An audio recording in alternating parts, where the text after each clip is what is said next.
Hello and welcome back to the Bear Den. This is the Polar Bear, aka the Bear Prophet, as you can see right here. And I'm getting ready to play some Smite. Since this is just our second episode, I'm going to keep talking about the game. And if I repeat myself or if I talk too fast, it's only because I really love this game. And if you can't tell that I'm enthusiastic, it's because when I get too enthusiastic, I'm really annoying. Anyway, let's talk about this.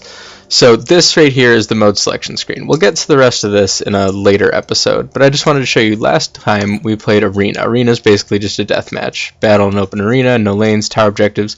That's what we're going to start to deal with today. It's 5v5 fighting at its most pure, so that's just, deathmatch. Conquest is the main mode. We're going to build up to that. The middle ground, at least to me, is called Assault. And the best part about Assault is that it's all random gods. We're going to have one lane, no jungle. You'll see what that means pretty quick. Constant 5v5 lane pushing. So now we're starting to get into some of the Conquest lingo. But let's check out Assault. And the reason I wanted to get in here before I actually got a character is because since it's all random, it's going to happen very fast. And I want as much time as I can to talk about the character I get with you, because honestly, I might need to figure him out myself. Anyway, let's just start to talk about some of this stuff. This is your queue, so this is the timer. It'll bring you back to this screen. You can't check out any of the other things to keep you from queuing for multiple things. This will get you out of the queue, so if you suddenly decide you need to go to the bathroom, you can just bail. Alright, these things over here have to deal with the stores, so for the most part, this is where you're going to go if you have actual money to spend on the game. Otherwise, Smite is completely free. You can actually play this game and get all of the gameplay benefits with absolutely no cash, and it takes some time. You'll build up the in-game currency that you get just for playing over time, and you'll get a small amount of gems, and gems are the ones that you pay cash for, but those will mostly just let you lock either things faster or they'll let you unlock cosmetic skins. So this is kind of the store section. Over here we have stuff that just has to do with your basic options up here. So this is your home screen. This is where you'll kind of get brought at the beginning, and it's stuff about new patches, all that jazz. I did not expect the queue to take this long. Tells you about the current gods that are free. There's always going to be 10 gods for free. 5 of them every player gets at the beginning, and those remain constant for you. And these 5 always switch every week, so you can try out new gods before you buy them, either with in-game currency or cash currency. It talks about new voice packs. Voice packs are work by the voice actors that'll play whenever you do voice commands. And it also tells you about new skins. Skins are cosmetic changes to gods. So we'll see the predator version of the Hindu goddess Kali here. Kali. I'm too white for pronouncing things. Here we go. You can see all these sweet knives that she's got, and this is what she normally looks like. So it's a big difference, and it's kind of something to A, show off a little bit, and B, just kind of make the god more personally appealing to you. You can turn, for example, Chuck, the Mayan god of rain, here into an axe murderer. It's a Halloween skin. Oh, here we go. Alright, so as soon as I'll hit accept, and everyone else does, we'll get a random god, and we'll just have to figure it out. You are allowed to trade gods, and you can spend either currency to reroll once, but I think that's a waste of currency, and most players are pretty willing to trade. Oh, Guan Yu is my most played god, and I love the crap out of this guy. He is the Chinese Saint of War. Oh, they want to trade me. I am good with Athena. We can show you Athena. That's fine. Athena. You probably know Athena if you went to a school in North America. Patron saintess or patron goddess of Athens. She's the goddess. Sure. We're going to talk about all the gods today. This is Bastet, the Egyptian goddess of cats. She can summon cats. I love the cats. I am terrible with everything else about her. So let's get to it. Whew. Alright.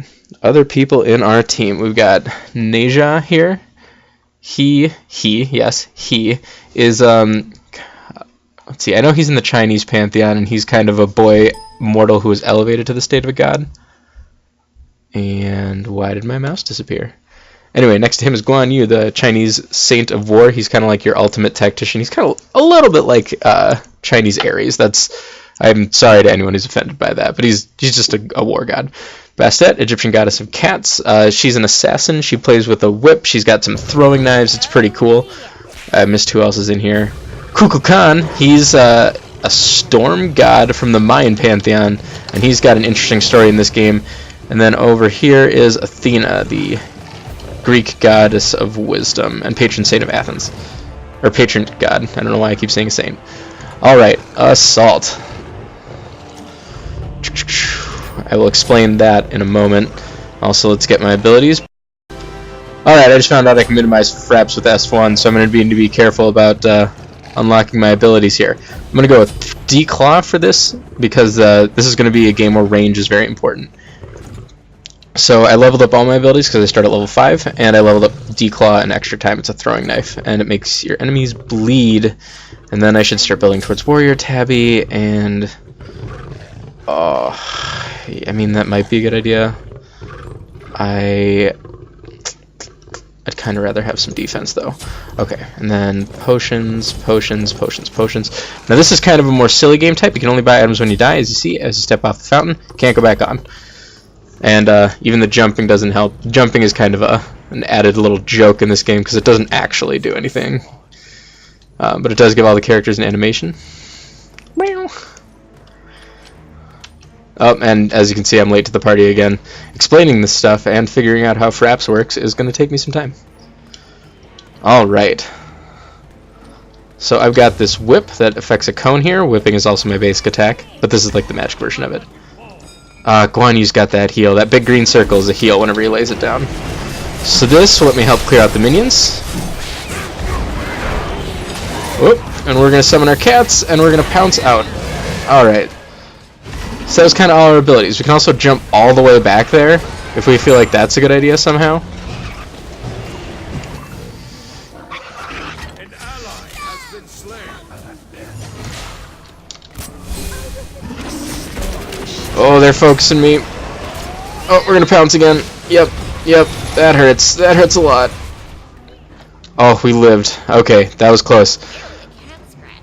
Yeah, merely a cat scratch my ass, bitch. Alright. Your characters will say things. The voice acting is actually quite good in this game. However, at times it can just be a little bit much. Alright, let's get some damage out. That'll get us experience in gold. Okay, so let's explain what's going on here. As you can see by our map, same place, we are in basically one big hallway called a lane. So that's what it meant by all lane pushing all the time. Is that we're just kind of constantly going back and forth in here. There's no interesting places to offshoot. This is a derivation from a fan-made kind of, not even a mod, just a way that people used to play the game in custom modes for fun so that the game wouldn't feel so serious, is that they would only concentrate on the middle lane in the conquest map that you'll see, and no one would go into the jungle, which usually would come off of the sides here. So let's talk about the lane just a little bit more. Oh, that's sweet money and experience. So the lane has these towers on each side. It's the same number, 1, 2 towers, and a phoenix. And then at the end we have our titan. The phoenixes will shoot enemies that go within this circle if there are no minions. So that's why minions start to be really important here. And you'll see that when there's a line of... Oh my, that was terrible. Forgive me, I don't play Bastet very often. I just think she's a neat goddess. Okay. So these are the minions, and you'll see we kind of tend to not really go past them. There's a good reason for that. If you start going past them, then they will start to attack you, either after you are... after they are not in range of your minions. Oh, that was a mistake too. Well...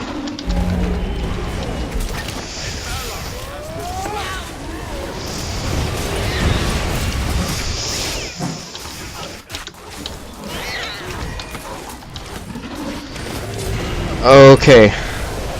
Yep, and there's two kinds of minions, at least right now there are. There are these archer minions. They do more damage, but they have lower health, so they're little damage dealers. And then in the front are swordsman minions, and they've got more health, do less damage, and they're only in melee range.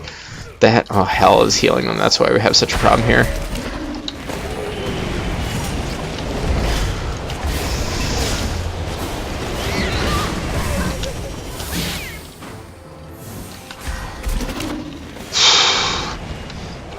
not doing great, but I also haven't died yet. So the other reason it's nice to have minions is because if you are trying to... Oh, Lord.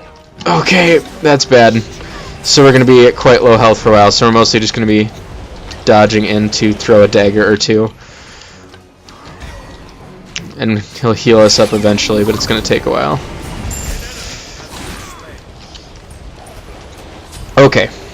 Okay, guys, let's see. So the minions go forward, and the goal is actually to push all the way to the Titan and kill him. That's the goal of most of the game. Well, I'd say 3, maybe 4 of the game modes. I haven't played a lot of them, but at least not much. But at least 3 or 4 of the game modes have killing the Titan as the goal. But I have to get past all these towers. And the other thing is, the Titan won't even take damage until at least one of the Phoenixes is down, if there's more than one. In this game mode, there's only one. So the Phoenix needs to be down.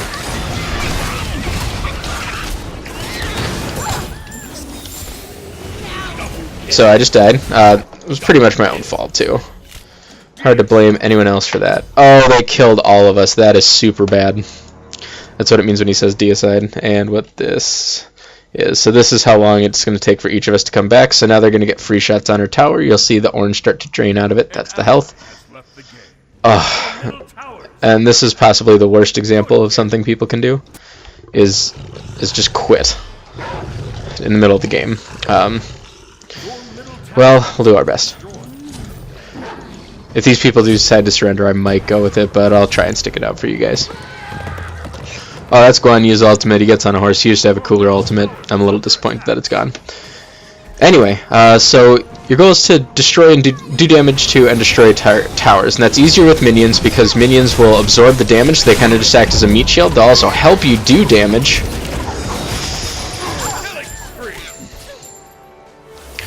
And now they're fed, so this is going to be a problem. Fed just means that they're starting to overtake us in experience and everything. They also have a 4th person. I don't know if their team is that much better than ours inherently. Well, anyway. So the towers will shoot at you. If you do damage to a player under the tower, they'll start to shoot at you even if there are minions around. And they do a lot of damage, and it does more damage every time they hit you. So the longer you're getting hit by them, the more likely you're going to die. That's not to say it's impossible at all to defend. Oh, okay. Yep, and now I'm going to die. Okay, so our tower got destroyed. I don't know why Athena is still up there. Oh, God. Well, you know what? I can't really blame her. This is it's a difficult game mode because you never know what you're going to have to deal with, and you might have to deal with enemies that you haven't seen in a long time. You might have to deal with people who are just going to bail as soon as the game goes even a little bit against you. Ooh, that tickled. That was so close. All right. I got to stay way back if I'm going to stay alive. And see, that's how you can still get a good hit in. Well, he regens health like crazy. That's just something this character does. An ally has been slain.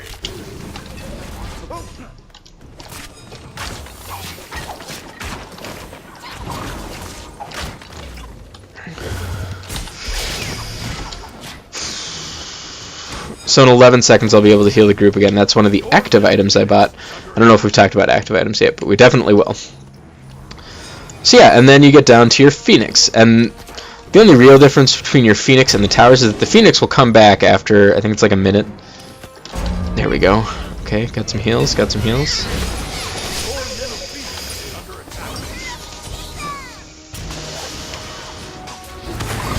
I mean, really, there's just not a lot we can do right now, because we don't have enough people. We lost a big portion of our range damage, so this is just going to be a rough fight till the end. Okay. Yeah, so he's gonna run after him. So defending under the tower is easier, but it's still by no means flawless, obviously.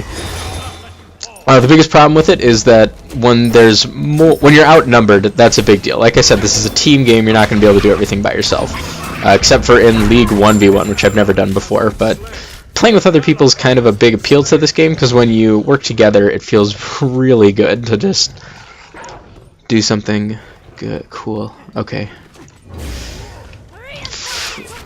So Athena's coming in.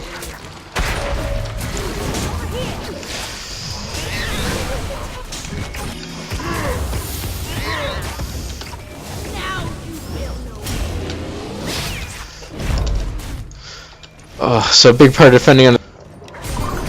Hello again. I just had a big crash. Oh, and I died. Well, anyway, I crashed. I was lucky enough to get back into the game. If you leave a game, like Kukul Khan did, and this guy we're focusing on right now, but if you just outright leave a game, you will get some penalties to your, I guess, your gain on the different out of game, like in the game lobby, currencies you can get. And he's so low level they can destroy him even with the healing from the fountain. Yeah, we are gonna. Well, let's just let him have it. They're gonna kill him right now. So I'll surrender if it gets down to it. Let's talk just a little bit more about this. So they're about to kill our Titan, and I'm just gonna get in here and get some hits in. And once they do that, the game will be over. You can also surrender, but you need everybody but one person who's still logged in. Hey, I got a kill. That's fun.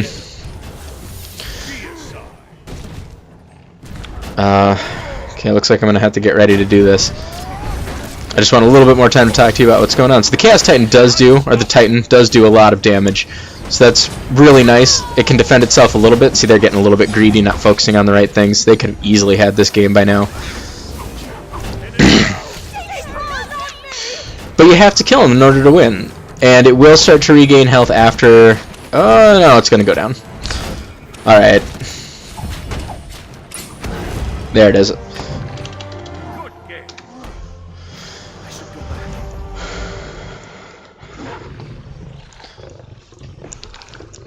So anyway, that's kind of the basic deal. So minions are important because they'll protect you from towers and other players to a limited extent. And it's more so true at the beginning of the game. So the beginning of the game kind of starts out a little bit more even and then gets more hectic, crazed, and deadly later on. The towers will be kind of a persistent threat to enemies throughout the game, as will a Titan. And they're all just kind of the same thing. Their objectives down a lane, which was that big hallway, that you kind of need to kill. And there's more intricacies to it, but that's the gist of it. It's just a bunch of minions marching at each other, and you, the gods, make the difference. That was Bastet. I did not do her justice. She is quite powerful, just not this time. Anyway, I might record another one, but I do have a test coming up, so thanks for joining me at the Bear Den. This has been the Polar Bear. Have a nice day.